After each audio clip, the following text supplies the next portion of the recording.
ஐஸ்வர்யா, நான் குந்தவி, கௌதமோட வைஃப். அப்ப நான் யாரு? நான் காலேஜ்ல பார்த்த ஐஷுக்கும் இப்ப பாக்குற ஐஷுக்கும் நிறைய வித்தியாசம் இருக்கலாம். என்னோட ட்ரெஸ், நட, பேச்சு இதெல்லாம் தான் மாறி இருக்கு. என் மனசு இன்னும் அப்படியேதான் இருக்கு கௌதம். ஐஷு எங்க?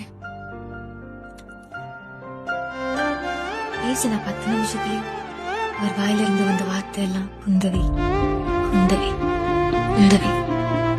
நமக்கு ரொம்ப பிடிச்சமான பொருளை யாராவது எடுத்துக்குவாங்களோ இல்ல மிஸ்யூஸ் பண்ணிருவாங்களோங்கிற பயத்துலதான் நம்ம அதை புத்தி புத்தி பாதுகாப்போம். ஆனா அது நம்ம கிட்ட இருக்கிறத விட இன்னும் பாதுகாப்பான இடத்துல இருக்குன்னு தெரியறப்போ நம்ம நிம்மதியா இருப்போம். அந்த நிம்மதியோட நான் இங்கிருந்து போறேன். நான் அடுத்த ஜென்மத்திலையும் கௌதம லவ் பண்ணணும். ஆனா ஐஷுவா இல்ல, குந்தவியா பிறந்து லவ் பண்ணணும். குட்டி